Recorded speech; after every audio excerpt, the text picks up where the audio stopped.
Indira canteen ಮತ್ತು ಮಧ್ಯಾಹ್ನದ ಶಾಲಾ ಊಟದಲ್ಲಿ ಸಿರಿಧಾನ್ಯ ಬಳಕೆ ಮಾಡಲಾಗುವುದು ಅಂತ ಸಿಎಂ ಸಿದ್ದರಾಮಯ್ಯ ಮಹತ್ವದ ಘೋಷಣೆ ಮಾಡಿದ್ದಾರೆ.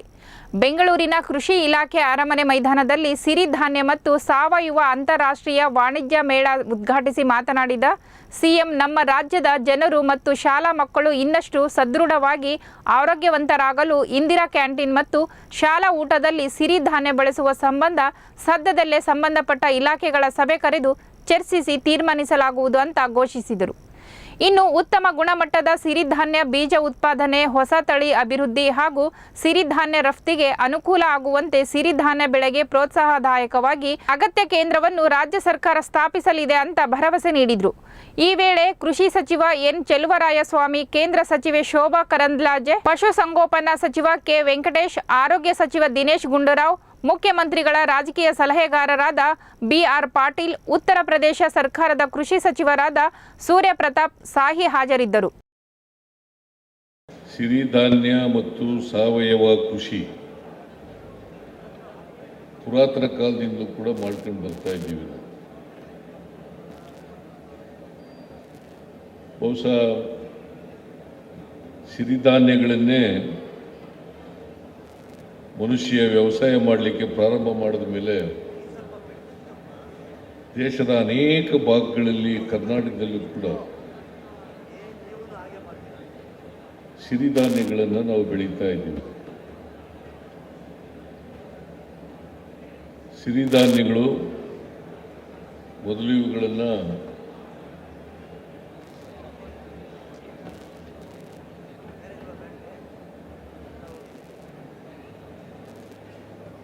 ಇಲ್ಲಿ ಮಳೆ ಕಡಿಮೆ ಬೀಳ್ತದೆ, ಭೂಮಿ ಫಲವತ್ತತೆ ಕಡಿಮೆ ಇರ್ತದೆ,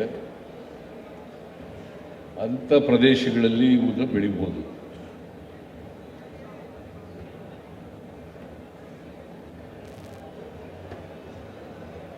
ಇವು ಆರೋಗ್ಯದ ದೃಷ್ಟಿಯಿಂದಲೂ ಕೂಡ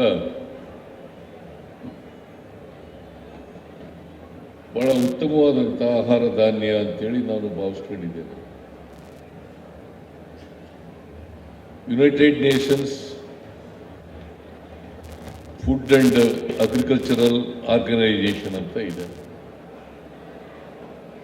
ಯುನೈಟೆಡ್ ನೇಷನ್ಸ್ನಲ್ಲಿ FAO ಅಂತ ಕರಿತೀವಿ ನಾವು, ಫುಡ್ ಅಂಡ್ ಅಗ್ರಿಕಲ್ಚರಲ್ ಆರ್ಗನೈಜೇಷನ್. ಇದರ ಜನರಲ್ ಅಸೆಂಬ್ಲಿನಲ್ಲಿ 2023ನೇ ವರ್ಷವನ್ನು ಅಂತಾರಾಷ್ಟ್ರೀಯ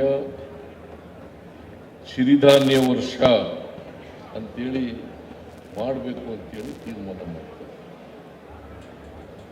ಹಾಗಾಗಿ ಕರ್ನಾಟಕ ಸರ್ಕಾರ ಸಿರಿಧಾನ್ಯ ಮತ್ತು ಸಾವಯವ ಅಂತಾರಾಷ್ಟ್ರೀಯ ವಾಣಿಜ್ಯ ಮೇಳವನ್ನು ಏರ್ಪಾಡು ಮಾಡಿದೆ. ಬಹಳ ಜನರು ಇದರಲ್ಲಿ ಭಾಗವಹಿಸಿದ್ದಾರೆ, ಪ್ರದರ್ಶನ ಮಾಡಿದ್ದಾರೆ, ಜನರಿಗೆ ಸಿರಿಧಾನ್ಯದ ಬಗ್ಗೆ ತಿಳುವಳಿಕೆಯನ್ನು ಮಾಡ್ತಕ್ಕಂಥದ್ದನ್ನು ಮಾಡಿದ್ದಾರೆ. ಮತ್ತು ದೇಶದ ಅಷ್ಟೇ ಅಲ್ಲ, ಹೊರ ದೇಶಗಳಿಗೂ ಕೂಡ ರಫ್ತು ಮಾಡ್ತಕ್ಕಂಥ ಪ್ರಯತ್ನವನ್ನು ಮಾಡ್ತಾ ಇದ್ದಾರೆ. ಇತ್ತೀಚಿನ ವರ್ಷಗಳಲ್ಲಿ ಸಿರಿಧಾನ್ಯ ಮತ್ತು ಸಾವಯವ ಬೆಳೆ ಇವು ಹೆಚ್ಚು ಜನಪ್ರಿಯ ಆಗ್ತಾ ಇದ್ದಾವೆ. ಮೊದಲು ಪುರಾತನ ಕಾಲದಲ್ಲೂ ಕೂಡ ಬೆಳೀತಾ ಇದ್ವು. ಆಮೇಲೆ ಕೃಷಿನಲ್ಲಿ ಹೆಚ್ಚು ನಾವು ನೀರಾವರಿ ಪ್ರದೇಶಕ್ಕೆ ಒಳಪಡಿಸ್ತಾ ಮತ್ತೆ ಆಹಾರ ಧಾನ್ಯಗಳಲ್ಲಿ ಸ್ವಾವಲಂಬನೆಯನ್ನು ದೇಶದಲ್ಲಿ ಮಾಡಲಿಕ್ಕೋಸ್ಕರ ರಫ್ತನ್ನು ಮಾಡಲಿಕ್ಕೋಸ್ಕರ ನಾವು ಹಸಿರು ಕ್ರಾಂತಿಯನ್ನು ಈ ದೇಶದಲ್ಲಿ ಮಾಡಿದ್ರು. ಶ್ರೀಮತಿ ಇಂದಿರಾ ಗಾಂಧಿಯವರು ಮತ್ತು ಜಗಜೀವನ್ ರಾಮ್ ಅವರು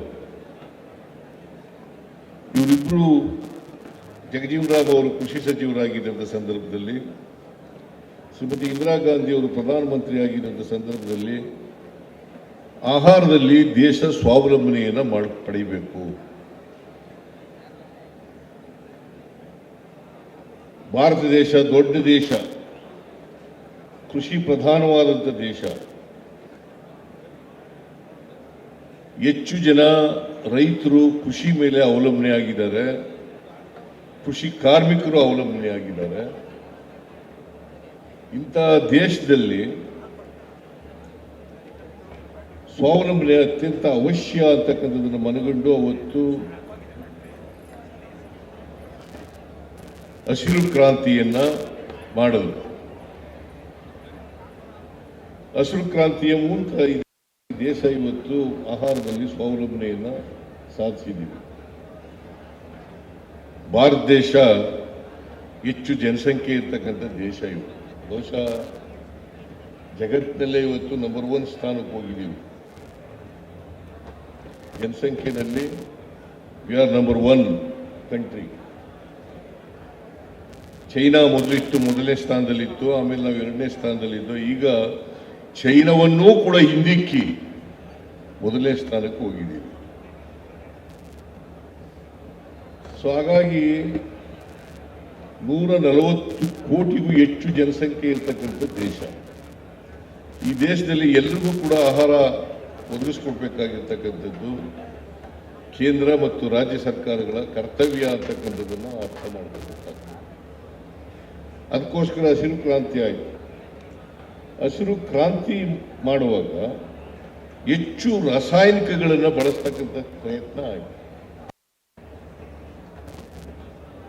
ಹೆಚ್ಚು ರಾಸಾಯನಿಕಗಳನ್ನು ಬಳಸ್ತಕ್ಕಂಥ ಪ್ರಯತ್ನಗಳಾದ.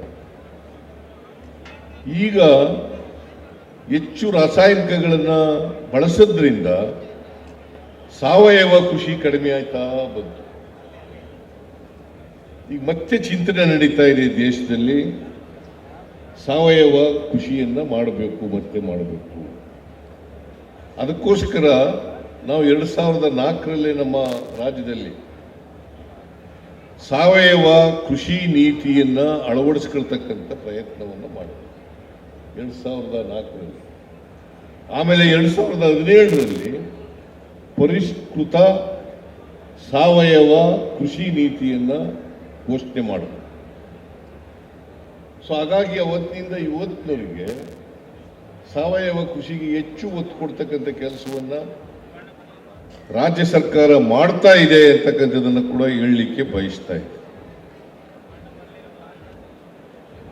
ಸಾವಯವ ಕೃಷಿ ಅಂತಂದ್ರೆ ನಾವು ಪ್ರಕೃತಿನಲ್ಲಿ ಸಿಗ್ತಕ್ಕಂಥ ಗೊಬ್ಬರ ಮತ್ತು ಇತ್ಯಾದಿ ಪದಾರ್ಥಗಳನ್ನು ಬಳಸಿಕೊಂಡು ಕೃಷಿ ಮಾಡ್ತಕ್ಕಂಥದ್ದು. ರಾಸಾಯನಿಕ ಕೃಷಿ ಪದ್ಧತಿಯನ್ನು ಬಿಟ್ಟು ನಮ್ಮ ಪ್ರಕೃತಿನಲ್ಲಿ ಸಿಗ್ತಕ್ಕಂಥ ಅನೇಕ ವಸ್ತುಗಳನ್ನು ಬಳಸಿಕೊಂಡು ಕೃಷಿ ಮಾಡದೆ ಸಾವಯವ ಕೃಷಿ. ಇದನ್ನ ಈಗ ಮಾಡೋದ್ರಿಂದ ಏನಾಗ್ತದೆ, ಆರೋಗ್ಯದ ದೃಷ್ಟಿಯಿಂದ ಬಹಳ ಉತ್ತಮ ಅಂತಕ್ಕಂಥದ್ದು ಇವತ್ತು ವಿಜ್ಞಾನಿಗಳೆಲ್ಲ ಕೂಡ ಹೇಳಿರ್ತಕ್ಕಂಥದ್ದು. ಅನೇಕ ವಿಜ್ಞಾನಿಗಳು ಇದನ್ನು ಹೇಳಿದ್ದಾರೆ. ಸಾವಯವ ಕೃಷಿಯನ್ನು ಮಾಡಬೇಕು, ಸಾವಯವ ಕೃಷಿ ಪದ್ಧತಿಯಿಂದ ಆರೋಗ್ಯದ ಮೇಲೆ ಒಳ್ಳೆಯ ಪರಿಣಾಮ ಬೀರ್ತದೆ, ಅದಕ್ಕೋಸ್ಕರವಾಗಿ ಸಾವಯವ ಕೃಷಿ ಮಾಡಬೇಕು ಅಂತಕ್ಕಂಥದ್ದು, ಇದಕ್ಕೆ ಇವತ್ತು ಉತ್ತೇಜನ ಕೊಡ್ತಕ್ಕಂಥದ್ದು ಕೂಡ ಮಾಡ್ತಾ ಇದ್ದೀವಿ. ಈಗ ಕೆಲವರು ಸಾವಯವ ಕೃಷಿ ಪದ್ಧತಿಯನ್ನು ಮಾಡಿದಂಥವ್ರಿಗೆ ನಾವು ಅವ್ರನ್ನ ಗೌರವಿಸ್ತಕ್ಕಂಥ ಪುರಸ್ಕರಿಸ್ತಕ್ಕಂಥ ಕೆಲಸವನ್ನು ಕೂಡ ಮಾಡಿದ್ದೀವಿ. ಸೊ ಒಟ್ಟಾರೆಯಾಗಿ ರಾಜ್ಯದಲ್ಲಿ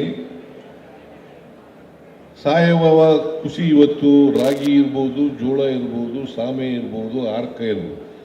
ನಾವೆಲ್ಲ ಹುಡುಗರಾಗಿದ್ದಾಗ ಎಲ್ಲಿ ಮಳೆ ಕಡಿಮೆ ಬೀಳ್ತದೆ, ಎಲ್ಲಿ ಫಲವತ್ತತೆ ಕಡಿಮೆ ಇರ್ತದೆ, ಆ ಪ್ರದೇಶಗಳಲ್ಲಿ ಈ ಸಿರಿಧಾನ್ಯ ಬೆಳೀತಾ ಇದೆ.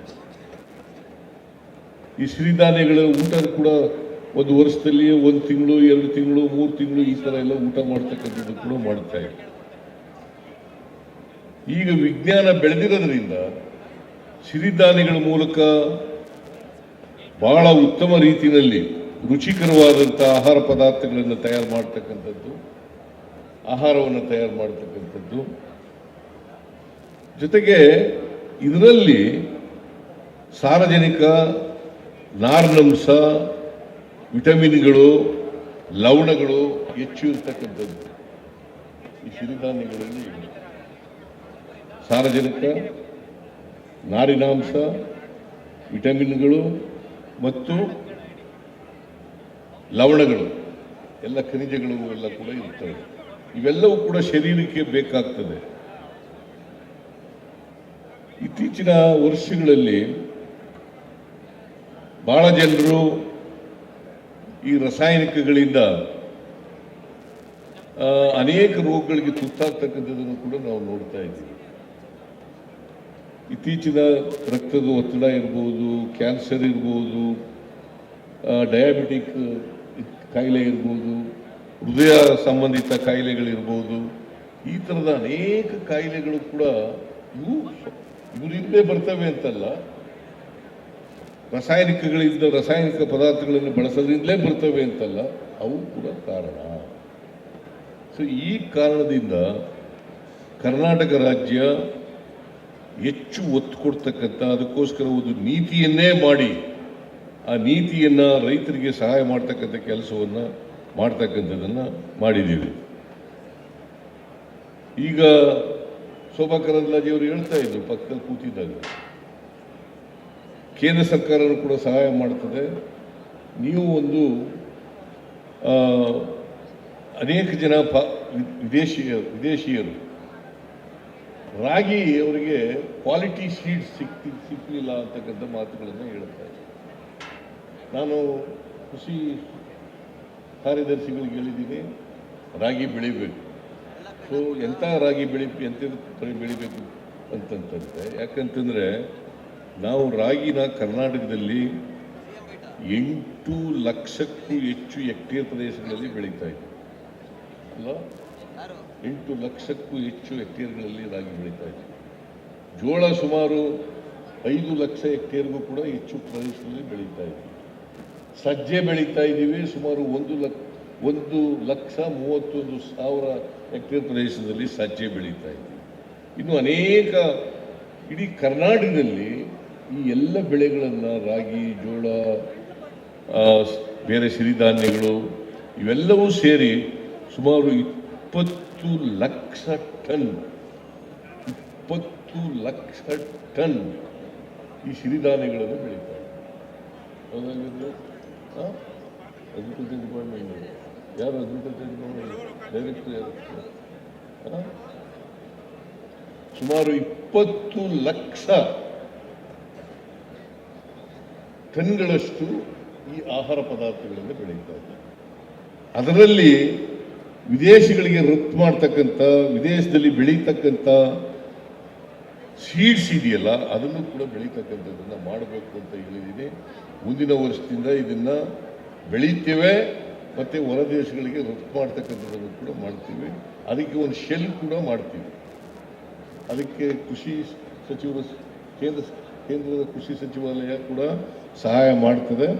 ಅದರಿಂದ ಒಂದು ಶೆಲ್ ಕೂಡ ತಯಾರು ಮಾಡಿ ಯಾವ್ಯಾವ ದೇಶದಲ್ಲಿ ಸಿರಿಧಾನ್ಯ ಬೆಳಿತೀವಿ ಅಂತ ಹೇಳ್ತಾರೆ, ಆ ಸಿರಿಧಾನ್ಯ ಎಂಥ ಸಿರಿಧಾನ್ಯ ಬೆಳೀತಾರೆ ಅಂಥ ಸಿರಿಧಾನ್ಯದ ಮಾಡಿಕೊಡ್ತಕ್ಕಂಥ, ಅದನ್ನು ಗುಣಮಟ್ಟದ ಬೀಜವನ್ನು ತಯಾರು ಮಾಡ್ತಕ್ಕಂಥ ಕೆಲಸವನ್ನು ನಮ್ಮ ಸರ್ಕಾರ ಮಾಡ್ತದೆ ಅಂತಕ್ಕಂಥ ಮಾತುಗಳನ್ನು ಕೂಡ ಈ ಸಂದರ್ಭದಲ್ಲಿ ಹೇಳಲಿಕ್ಕೆ ಬಯಸ್ತಾ ಇದ್ದೀನಿ. ಜೊತೆಗೆ PDS ಮತ್ತು ಅಂಗನವಾಡಿಗಳು, ನ್ಯಾಯಬೆಲೆ ಅಂಗಡಿಗಳು, ಆಮೇಲೆ ನಮ್ಮ ಇಂದಿರಾ ಕ್ಯಾಂಟೀನ್ ಮತ್ತು ಶಾಲೆಯಲ್ಲಿ ಮಧ್ಯಾಹ್ನದ ಊಟ ಇವೆಲ್ಲ ಕಡೆ ಕೂಡ ಸಿರಿಧಾನ್ಯವನ್ನು ಬಳಸ್ತಕ್ಕಂಥ ರೀತಿಯಲ್ಲಿ ನಾವು ಅದನ್ನು ಇಂಟ್ರೊಡ್ಯೂಸ್ ಮಾಡ್ತಕ್ಕಂಥ ಕೆಲಸವನ್ನು ಮಾಡೋದು. ಯಾಕಂತಂದರೆ ಮಕ್ಕಳು ಕೂಡ ಪೌಷ್ಟಿಕಾಂಶಗಳಿಂದ ಕೂಡಿದಂಥ ಆಹಾರವನ್ನು ಪಡ್ಕೊಳ್ಬೇಕು. ಮಕ್ಕಳು ಕೂಡ ಪೌಷ್ಟಿಕಾಂಶ ಪಡ್ಕೋಬೇಕು. ಅದು ಹೆಣ್ಮಕ್ಳು ಕೂಡ ಪಡ್ಕೋಬೇಕು, ಬೇರೆ ಪುರುಷರು ಕೂಡ ಪಡ್ಕೋಬೇಕು, ಬೇರೆಯವರು ಎಲ್ರಿಗೂ ಕೂಡ ಇವತ್ತು ಇಂದಿರಾ ಕ್ಯಾಂಟೀನ್ ಮೂಲಕ ಎಲ್ರಿಗೂ ಅದನ್ನು ಆಹಾರ ಒದಗಿಸ್ತಕ್ಕಂಥ ಕೆಲಸವನ್ನು ಮಾಡಬೇಕು. ಸೊ ಅದಕ್ಕೆ ನೀವೆಲ್ಲ, ನಾನು ಬೇಕಾದ್ರೆ ಒಂದು ಮೀಟಿಂಗ್ ಕರಿತೀನಿ, ಫುಡ್ ಡಿಪಾರ್ಟ್ಮೆಂಟು, ಮುನ್ಸಿಪಾಲ್ಟಿಗಳು, ರೂರಲ್ ಡೆವಲಪ್ಮೆಂಟು ಮತ್ತು ಅಗ್ರಿಕಲ್ಚರ್ ಡಿಪಾರ್ಟ್ಮೆಂಟು, ಶಿಕ್ಷಣ ಇಲಾಖೆ ಎಲ್ಲರದ್ದು ಕೂಡ ಒಂದು ಮೀಟಿಂಗ್ ಮಾಡೋಣ. ಮೀಟಿಂಗ್ ಮಾಡಿ ಇವನ್ನ ಇಂಟ್ರೊಡ್ಯೂಸ್ ಮಾಡ್ತಕ್ಕಂಥ ಕೆಲಸವನ್ನು ಮಾಡೋಣ. ಇಲ್ಲಿ ಡೆವಲಪ್ಮೆಂಟ್ ಕಮಿಷನ್ ಇದ್ದಾರೆ, ಶಾಲಿನಿ ರಜನಿ, ಅವರೆಲ್ಲ ಕೂಡ ಒಂದು ಮೀಟಿಂಗ್ ಮಾಡಿ ಇದನ್ನ ಹೆಚ್ಚು ಉಪಯೋಗಿಸ್ಲಿಕ್ಕೆ ಅವಕಾಶ ಮಾಡಿಕೊಡ್ತಕ್ಕಂಥ ಕೆಲಸವನ್ನು ಮಾಡಬೇಕು. ಸೊ ಒಟ್ಟಾರೆಯಾಗಿ ಕರ್ನಾಟಕದಲ್ಲಿ ರೈತರಿಗೆ ಇದು ಬೆಳೆಯೋದ್ರಿಂದ ಅವರಿಗೆ ಲಾಭದಾಯಕ ಆಗ್ತದೆ ಅಂತಕ್ಕಂಥ ವಾತಾವರಣವನ್ನು ನಿರ್ಮಾಣ ಮಾಡಬೇಕು. ಯಾಕಂತಂದ್ರೆ ಇದು ಇಳುವರಿ ಕಡಿಮೆ ಅಂತಕ್ಕಂಥ ಭಾವನೆ ಇದೆ. ಯಾಕಂದ್ರೆ ನಾವೆಲ್ಲ ರೈತರಾಗಿದ್ದಾಗ ಇಳುವರಿ ಕಡಿಮೆ ಬರ್ತದೆ, ಅದಕ್ಕೋಸ್ಕರವಾಗಿ ಬೆಳೆಯೋದು ಬಿಟ್ಟು ಅಂತಕ್ಕಂಥದ್ದು ಇತ್ತು. ಯಾಕಂದರೆ ಭತ್ತ, ಗೋಧಿ, ರಾಗಿ ಇವೆಲ್ಲವೂ ಕೂಡ ಈಗ ಹೆಚ್ಚು ಬೆಳೀಲಿಕ್ಕೆ ಶುರುವಾಗ್ಬಿಟ್ಟಿದೆ. ಹೊಸ ತಳಿಗಳೆಲ್ಲ ಬಂದ್ಬಿಟ್ಟು, ನೀವು ಎಂಥ ತಳಿಗಳಿರಬೇಕು ಅಂತಂದರೆ ಸುಸ್ಥಿರವಾದಂಥ ಕೃಷಿಯನ್ನು ಮಾಡ್ತಕ್ಕಂಥದ್ದನ್ನು ಮಾಡಬೇಕಾಗ್ತದೆ. ಸೊ ಈ ವರ್ಷ ಬರಗಾಲ ಇದೆ. ಈ ಬರಗಾಲದಲ್ಲಿ ಮಳೆ ಕಡಿಮೆ ಇದ್ರೂ ಕೂಡ ಈ ಬೆಳೆಗಳನ್ನು ಬೆಳೀಲಿಕ್ಕೆ ಸಾಧ್ಯ. ಅದಕ್ಕೋಸ್ಕರ ಕರ್ನಾಟಕದಲ್ಲಿ ಆಗಾಗ್ಗೆ ನಾವು ಬರಗಾಲಕ್ಕೆ ತುತ್ತಾಗ್ತಾ ಇರ್ತೀವಿ. ಈ ವರ್ಷನೂ ಕೂಡ ಭೀಕರವಾದಂಥ ಬರಗಾಲ. ದೇಶದಲ್ಲಿ ಸುಮಾರು 12 ರಾಜ್ಯಗಳಲ್ಲಿ ಭೀಕರವಾದಂಥ ಬರಗಾಲ ಇದೆ. ದೇಶದಲ್ಲಿ 12 ರಾಜ್ಯಗಳಲ್ಲಿ ಭೀಕರವಾದಂಥ ಬರಗಾಲ ಇದೆ. ಕರ್ನಾಟಕದಲ್ಲೂ ಕೂಡ ಇದೆ. 236 ತಾಲೂಕುಗಳಲ್ಲಿ 223 ತಾಲೂಕುಗಳಲ್ಲಿ ಬರಗಾಲ ಇದೆ. ಸೊ ನಾವು 5 ಗ್ಯಾರಂಟಿಗಳನ್ನು ಕೊಟ್ಟದ್ರಿಂದ ನೇರವಾಗಿ ಅವರಿಗೆ ಆದಾಯ ಸಿಗ್ತಕ್ಕಂಥ, ಖರ್ಚು ಮಾಡಲಿಕ್ಕೆ ಹಣ ಸಿಗ್ತಕ್ಕಂಥ ಪರಿಸ್ಥಿತಿ ನಿರ್ಮಾಣ ಆಗಿರೋದ್ರಿಂದ ಬರಗಾಲದ ಬಿಸಿ ಜನಕ್ಕೆ ತೀವ್ರವಾಗಿ ತಟ್ಟಿಲ್ಲ ಅಂತಕ್ಕಂಥದ್ದನ್ನು ಕೂಡ ಜ್ಞಾಪಕ ಇಟ್ಕೋಬೇಕಾಗ್ತದೆ. ಇಂಥ ಬರಗಾಲ ಆಗಿಂದಾಗೆ ಬರ್ತಾ ಇರ್ತದೆ. 3 ವರ್ಷಕ್ಕೊಮ್ಮೆ, 4 ವರ್ಷಕ್ಕೊಮ್ಮೆ ಬರ್ತಾ ಇರ್ತದೆ. ಇಂಥ ಸಂದರ್ಭಗಳಲ್ಲಿ ಇವು ಕಡಿಮೆ ಮಳೆಯಲ್ಲಿ ಕೃಷಿ ವಿಜ್ಞಾನಿಗಳು ಕೂಡ ಇದನ್ನು ಆಲೋಚನೆ ಮಾಡಬೇಕು, ಗಂಭೀರವಾಗಿ ಚಿಂತನೆಯನ್ನು ಮಾಡಬೇಕು. ಇದನ್ನು ಇಡೀ ದೇಶದಲ್ಲಿ ಚರ್ಚೆ ನಡೀಬೇಕಾಗ್ತದೆ.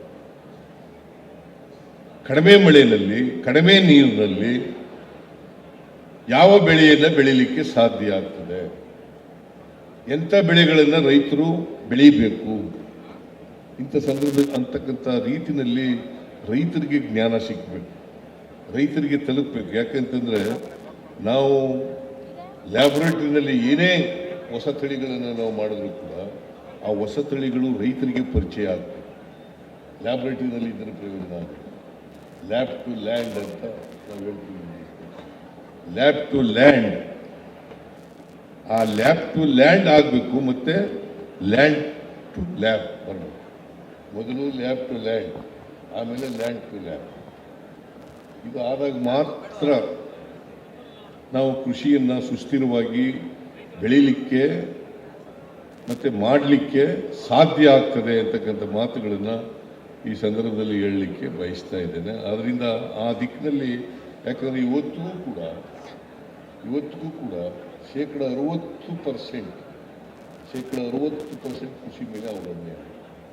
ಒಟ್ಟು ಪಾಪ್ಯುಲೇಷನ್ನಲ್ಲಿ 60%. ಒಂದು ಕಾಲದಲ್ಲಿ ಇತ್ತು ಕೃಷಿ ಮೇಲೆ 80% ಅವಲಂಬನೆ ಆಗಿದೆ. ಈಗ ನಗರೀಕರಣ ಆಗ್ತಾ ಕೃಷಿ ಮೇಲೆ ಅವಲಂಬನೆ ಆಗಿರ್ತಕ್ಕಂಥ ಸಂಖ್ಯೆ ಕಡಿಮೆ ಆಗ್ತಾ ಇದೆ. 80ರಿಂದ 60ಕ್ಕೆ ಬಂದಿದ್ದೀವಿ. ಇನ್ನು ಕಡಿಮೆ ಆಗ್ಬೋದು. ಯಾಕಂತಂದರೆ ಹಿಡುವಳಿ ಕಡಿಮೆ ಆಗ್ತಾ ಇದೆ.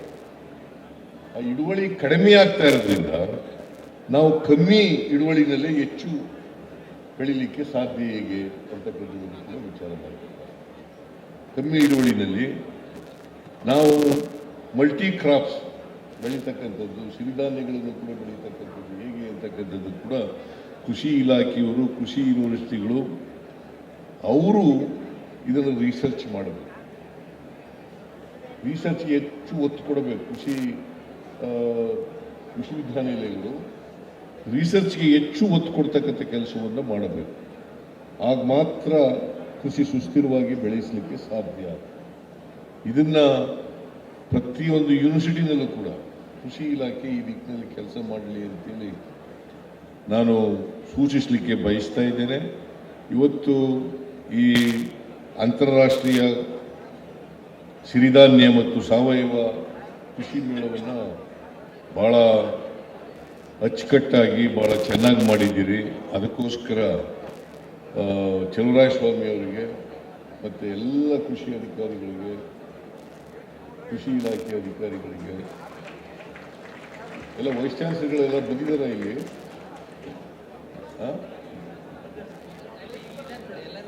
ಅಲ್ಲಿದ್ದಾರ? ಎಲ್ಲ ಜ್ಞಾಪಕ ಇಟ್ಕೊಳ್ಳಿ, ಗೊತ್ತಾಯ್ತಲ್ಲ. ಹೊಸ ಹೊಸ ತಳಿಗಳನ್ನು ಮಾಡಬೇಕು. ಮತ್ತು ಇವತ್ತಿನ ವಾಯುಗುಣ ಅದಕ್ಕೆ ಅನುಗುಣವಾದಂಥ ತಳಿಗಳನ್ನು ತಯಾರು ಮಾಡ್ತಕ್ಕಂಥದ್ದನ್ನು ಮಾಡಬೇಕು.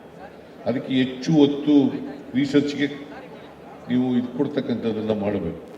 ಆ ಹೆಚ್ಚು ಒತ್ತು ಕೊಟ್ಟಾಗ ಮಾತ್ರ ನಾವು ಯೂನಿವರ್ಸಿಟಿಗಳಲ್ಲಿ ಹೊಸ ತಳಿಗಳನ್ನು ಮಾಡಲಿಕ್ಕೆ ಸಾಧ್ಯ ಆಗ್ತದೆ, ರೈತರನ್ನು ತಲುಪಿಸಲಿಕ್ಕೆ ಸಾಧ್ಯ ಆಗ್ತದೆ.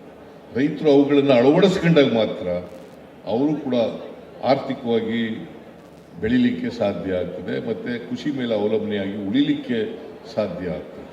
ಆ ಕೆಲಸವನ್ನು ಕೂತ್ಕೊಳ್ಳಿ. ಸೊ ಆ ಕೆಲಸ ಮಾಡಬೇಕು ಅಂತಕ್ಕಂಥ ಮಾತುಗಳನ್ನು ಹೇಳಿ ಈ ಮೇಳ ಯಶಸ್ವಿಯಾಗಲಿ ಅಂತ ಹೇಳ್ತಾ, ಇದು ಇಡೀ ದೇಶದಲ್ಲಿ ಅಷ್ಟೇ ಅಲ್ಲ, ಅಂತಾರಾಷ್ಟ್ರೀಯ ಮಟ್ಟದಲ್ಲೂ ಕೂಡ ಸಿರಿಧಾನ್ಯ ಮತ್ತು ಸಾವಯವ ಕೃಷಿ ಪದ್ಧತಿ ರೈತರು ಹೆಚ್ಚು ಹೆಚ್ಚು ತೊಡಗಿಸ್ಕೊಳ್ಳಿ ಅಂತಕ್ಕಂಥ ಮಾತುಗಳನ್ನು ಹೇಳ್ತಾ, ಆ ದಿಕ್ಕಿನಲ್ಲಿ ಕೃಷಿ ಇಲಾಖೆ ಎಲ್ಲ ರೀತಿಯ ಸಹಕಾರ ಬೆಂಬಲವನ್ನು ಕೊಡಬೇಕು ರೈತರಿಗೆ ಅಂತಕ್ಕಂಥ ಸೂಚನೆಯನ್ನು ಕೊಟ್ಟು, ನನಗೆ ಈ ಮೇಳವನ್ನು ಉದ್ಘಾಟನೆ ಮಾಡ್ತಕ್ಕಂಥ ಅವಕಾಶ ಕಲ್ಪಿಸಿಕೊಟ್ಟದ್ದಕ್ಕೆ ಕೃಷಿ ಇಲಾಖೆಯವರಿಗೆ ಮತ್ತು ನಿಮ್ಮೆಲ್ಲರಿಗೂ ಕೂಡ ವಂದಿಸಿ ನನ್ನ ಮಾತನ್ನು ಮುಗಿಸ್ತೇನೆ. ಜೈ ಹಿಂದ್, ಜೈ ಕರ್ನಾಟಕ.